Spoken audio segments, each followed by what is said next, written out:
Bismillahirrahmanirrahim. Assalamualaikum warahmatullahi wabarakatuh.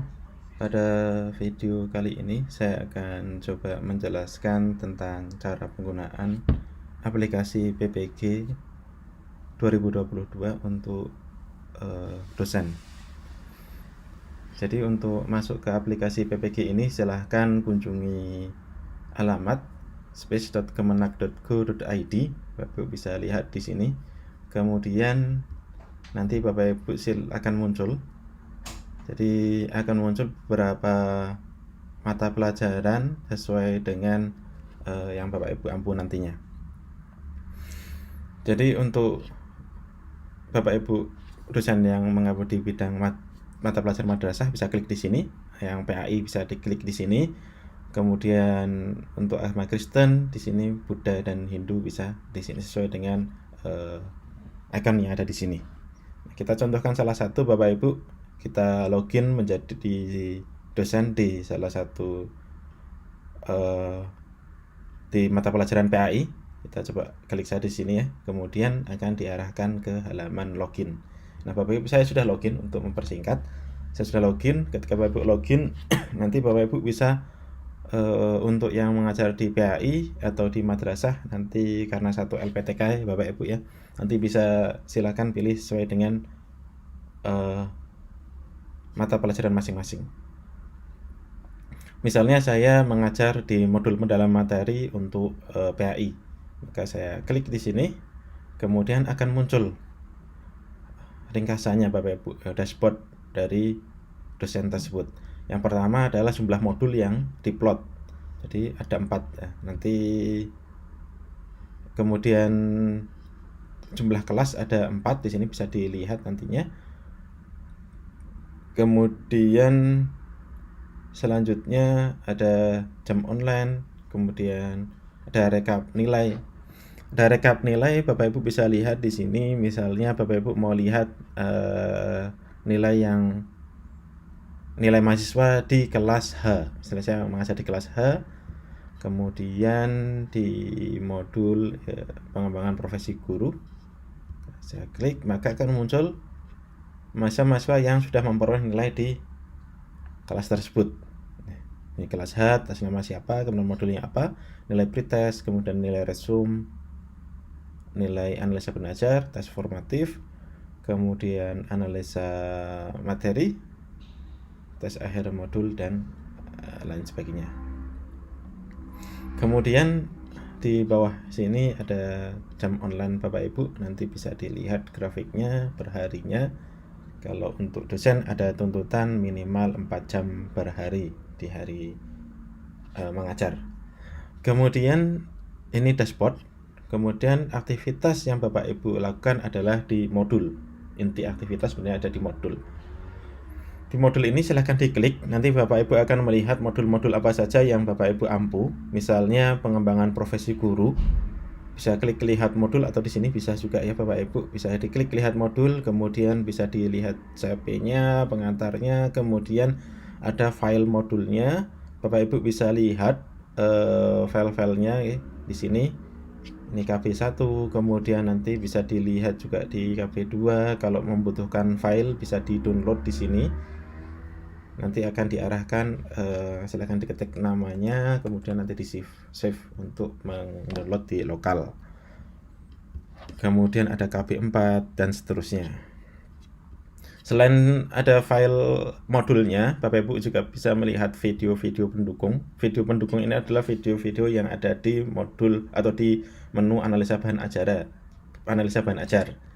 Bisa dilihat di sini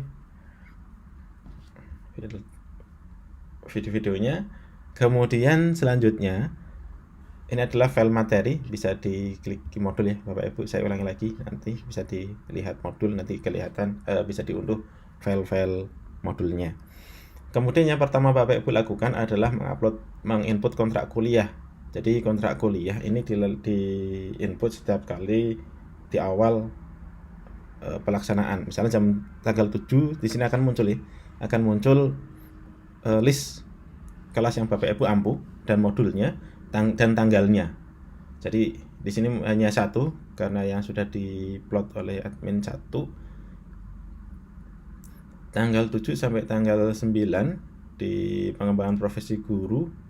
Kemudian saya klik update kontrak di sini Bapak Ibu. Nah, seperti biasa Bapak Ibu bisa menginputkan. Ini bisa dikopas juga dari Word. Kemudian kalau ada file bisa diupload di sini filenya. Klik tambah kontrak. Nah, kalau di sini sudah muncul centang hijau, berarti sudah diinput oleh Bapak Ibu kontraknya. Nanti muncul berbalis kalau misalnya Bapak Ibu ngajar di beberapa kelas atau beberapa modul. Kemudian update kontrak kuliah ini akan terlihat di mahasiswa seperti ini Bapak Ibu. Sebentar, ini saya login sebagai mahasiswa di modul pengembangan profesi guru ya. Nah, di sini ketika mahasiswa membuka, maka yang pertama kali muncul modul tersebut adalah kontrak kuliah dari Bapak Ibu atau kontrak belajar. Kemudian selanjutnya, aktivitas selanjutnya Bapak Ibu adalah menilai resume yang diberikan oleh mahasiswa. Jadi di sini bisa terlihat modulnya, kemudian kelasnya, temanya tentang KB1, KB2 atau KB3 atau KB4. Kemudian anggota kelasnya di sini ditampilkan Bapak Ibu. Jadi misal di sini ada 14, tetapi hanya 5 nih yang baru mengajukan dan 3 yang sudah dinilai. Jadi kalau kita klik input nilai, maka ada 5 data, yang 3 sudah dinilai, yang 2 belum dinilai, bisa jadi belum dinilai, bisa jadi revisi, belum ada nilainya. Nah, untuk menilai, klik Bapak Ibu, klik nilai, ini sama.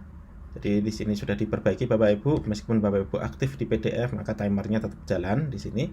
Kemudian Bapak Ibu bisa mengembalikan tugas ke mahasiswa, tetapi Bapak Ibu harus menyertakan alasan ketika Bapak Ibu mengembalikan tugas resume ke mahasiswa.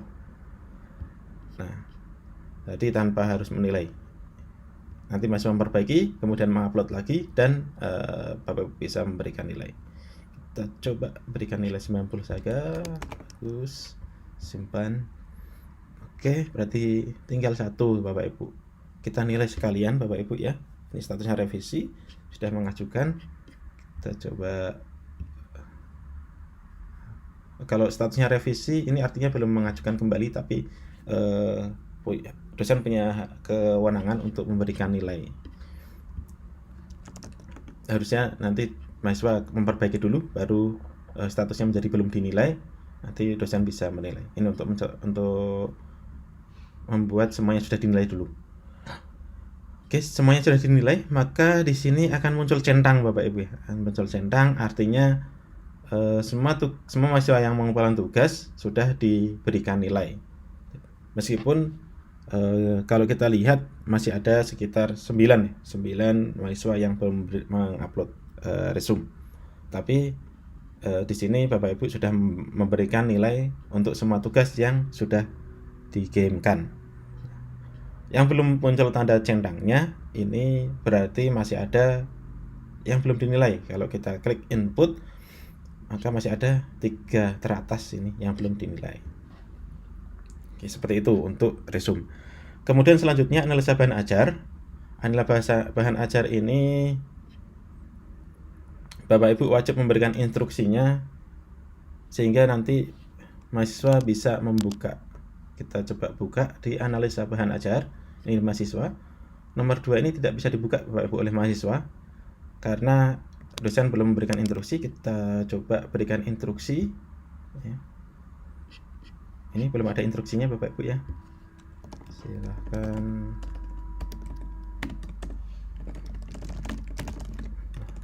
Bacanya apa? Kita langsung saja upload.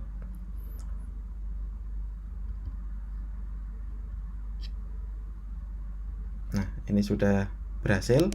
Kemudian kalau kita lihat di dosen, maka di KB2 harusnya sudah ada instruksi Bapak Ibu ya. Sudah ada instruksi. Kemudian kita akan coba lihat nanti untuk memberikan nilai sama sepertinya sebenarnya. Untuk memberikan nilai cukup klik di sini.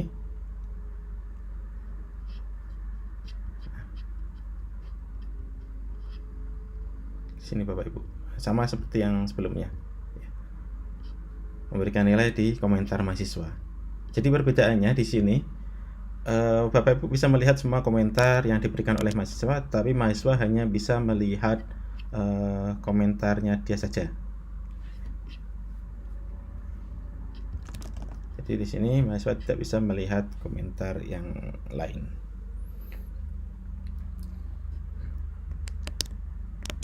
Di modul KB4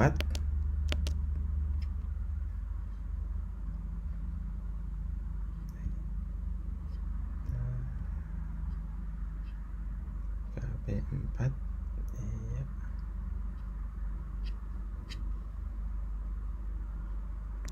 Ini tadi komentar saya tes DF ya. Bapak bisa berikan nilai di sini ya. Nanti bisa dilihat oleh mahasiswa nilainya. Oke.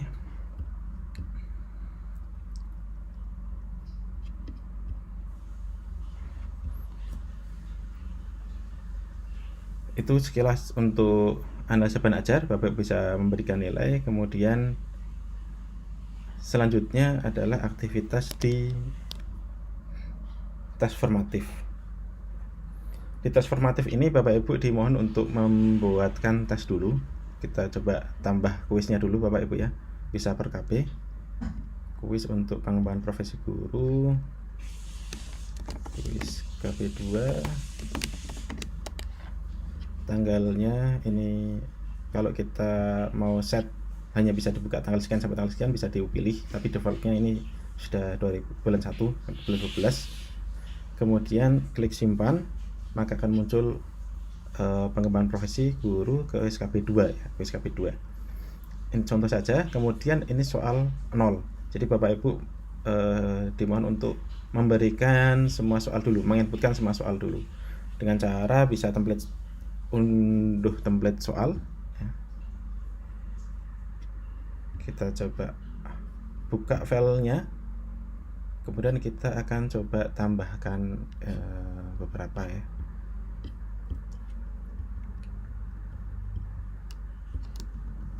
Ada 9 soal. Kemudian kita coba upload Bapak Ibu. Ya, soal tadi di download. Nah, jadi 9 soal berhasil ditambahkan. Saya akan tambahkan satu lagi dengan cara input manual, input langsung di form. Kita klik tambah soal, kemudian tes. Ini singkat saja, harus memilih salah satu jawaban benarnya. Oke, sudah 10 soalnya.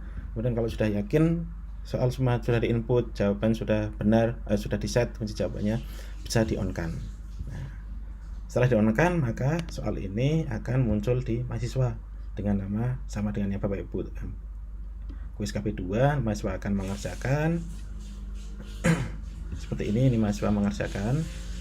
Kemudian langsung saya loncat, simpan, selesai, nilai 20. Tadi saya tidak menjawab semua. Kemudian Bapak Ibu juga bisa melihat nanti berapa yang sudah mengerjakan dan nilai-nilai berapa di sini. Di sini ya terakhir ya. Ada satu yang sudah mengerjakan dengan durasi mengerjakan cuma 12 menit, 0,12 menit ya, dengan skor 20. Ini untuk tes formatif, ini detailnya, yang benar berapa, yang salah untuk mahasiswa tadi. Kemudian selanjutnya tugas analisa materi. Bapak Ibu nanti di aktivitas di sini adalah memberikan arahan ke mahasiswa untuk membuat tugas terkait dengan analisa materi, tugas PPL dan PJPL. Jadi tugas di sini Bapak Ibu satu tugas, satu instruksi untuk satu kelas. Ya, satu kelas satu modul. Jadi kalau misalnya di kelas H saya sudah memberikan instruksi, ketika saya akan menambah tugas lagi di kelas H profesi guru tes ya, kita coba upload bahan tugasnya. kemudian saya ditampilkan, kita simpan, maka ini tidak bisa disimpan Bapak Ibu ya. Filenya terlalu besar. Kemudian kita coba pilih statusnya, ditampilkan, simpan. Ini wajib diisi, harus lengkap Bapak Ibu ya untuk di sini. Kemudian klik ditampilkan, kita coba simpan lagi. Nah, ini tidak bisa disimpan karena sudah memberikan instruksi di kelas H. Jadi satu instruksi untuk satu kelas Bapak Ibu. Kemudian untuk melakukan penilaian cukup diklik penilaian, kemudian input nilai. Bapak Ibu bisa menolak tugas atau memberikan nilai baru. Oke, sudah. Kemudian terakhir ada di tugas remedial. Bapak bisa menginput tugasnya di sini ya, ini sesuai sama dengan tahun kemarin Bapak Ibu. Tugas remedial simpan. Nanti Bapak Ibu bisa memberikan penilaian di sini. Ini untuk tugas remedial ini tidak memberikan nilai poin, Bapak Ibu cukup menerima atau menolak jika sesuai, maka nanti nilai mahasiswa itu akan menyesuaikan. Jadi untuk mahasiswa yang remedial maksimal nilainya adalah ambang batas lulusnya ada yaitu 70. Kemudian menu-menu tambahan ini di bawah ada materi tambahan. Nanti jika Bapak Ibu sekiranya memberikan materi-materi yang belum ada di modul bisa ditambahkan di sini. Kemudian bisa melihat review pretest, pengembangan profesi guru. Kita coba lihat ya, Bapak Ibu bisa lihat soal-soal pretestnya di sini. Kemudian bisa melihat jika ada mahasiswa yang bertanya. Kemudian selanjutnya aktivitas di modul seperti itu Bapak Ibu. Selanjutnya adalah fitur-fitur lain, ada fitur chat, kemudian Vicon. Ini Bapak Ibu nanti bisa membuat video conference di sini. Kemudian bisa memilih menggunakan Jitsi, Zoom atau Meet. Jika Zoom atau Google Meet, maka Bapak Ibu diminta untuk memberikan linknya. Nanti setelah Zoom atau setelah Google Meet, karena di luar aplikasi, Bapak Ibu bisa melakukan klaim. Jadi untuk klaim contohnya, ternyata saya aktif 2 jam di Zoom, misalnya modul pengembangan profesi guru. Kemudian kelas H tanggal hari ini tanggal 24. Kemudian aktivitasnya Zoom mahasiswa, contoh saja Bapak Ibu tentang bla bla bla selama 2 jam yaitu 120 menit. Jadi ketika diklik simpan, maka otomatis Bapak Ibu akan ditambahkan waktunya di hari ini. Karena kita inputnya tanggal ini, ditambahkan sebanyak 2 jam sesuai dengan klaim Bapak Ibu. Nanti klaim ini bisa dilihat oleh pusat Bapak Ibu, aktivitasnya apa saja, kemudian tambahan waktunya berapa. Kemudian ada RPL, nanti Bapak Ibu bisa menilai RPL, nanti akan kita buatkan satu modul tersendiri. Kemudian Bapak Ibu juga bisa melihat profil Bapak Ibu, kemudian mengubah passwordnya jika memang diperlukan. Nah, kira-kira itu Bapak Ibu untuk panduan untuk dosen. Mohon maaf apabila ada kesalahan. Saya akhiri. Assalamualaikum warahmatullahi wabarakatuh.